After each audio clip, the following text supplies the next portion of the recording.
I found out that my husband had been cheating on me while I was postpartum, so I subtly became the woman he fantasized about and left him without a warning. I found out that my husband was having an affair while I was postpartum. I thought that I would die because I love him, and it felt like my heart was broken into a million pieces. I knew that it was over, but my curiosity got the best of me. I wanted to know why. What was it she had that I didn't? Did he love her? I started reading his texts, and everything was there. He felt like he was alive again. He was happy and excited. She's single and childless, so she had all the time in the world to prioritize him. He felt seen and desired by her. I was confused because even with life coming between us, he was always my love, and I made sure he knew that every day. Still, it wasn't enough. I read thousands upon thousands of messages between them, and I started being everything he had fantasized about. Initially, it felt weird, and he was confused, but I continued. Every time he made plans with her, I found a way to make him stay, or I made sure that I sent him exhausted to her. The messages became less and less frequent, and the passion and excitement subsided. Soon, answering her became more of a chore. The complaining started, and he pulled away. He was happier at home and couldn't wait to come home. He started texting me again during the day, the sweetest texts of how he missed me. He was his old self back. One day,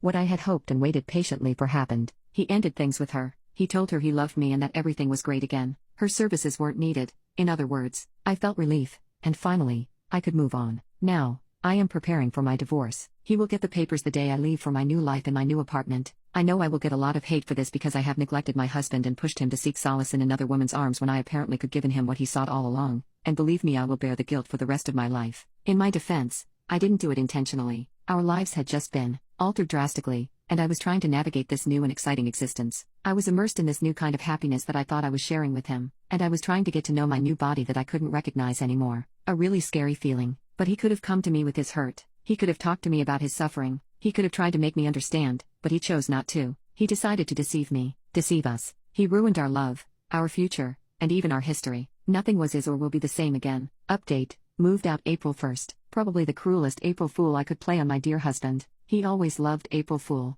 I feel a lot of guilt and guilt-related pain. I know what I am doing is so cruel, but I guess I will just keep going with my plans. I moved out after I left my husband's divorce papers. I told him I wasn't in love with him anymore and thought we were better off as co-parents than as a couple. I have found a new place, and he could buy me out of our current home or sell the property once the divorce is finalized. He was in total shock, but probably not the same shock I was in when I found out that he was cheating on me. He asked if I hit my head and even told people that he was worried that I had a brain tumor. He was very angry in the beginning and wanted answers. I reminded him that we still had our son and to think about him before acting vindictive. Sure enough, he kept it civil around our son. He kept asking why and how long ago I had stopped loving him. He didn't get any answers from me. Our families are very sad and mostly shocked, but they have been very understanding. My ex-in-laws are still very active in my son's life and they have been very cordial if yet a bit cold towards me. That represented itself when about 2 weeks ago, my mother-in-law in a bit passive-aggressive tone told me that my husband has started seeing someone. She apologized immediately and said that she just wanted me to know and be prepared that he had someone new, and yet I couldn't help but hear some vindication in her voice. I just answered, "Oh, do you mean Karen?" She looked shocked and asked me, "Did you know? Did he talk to you about it?" I said, "Oh no, but she isn't new." I told her that he has been sleeping with her since I just had given birth,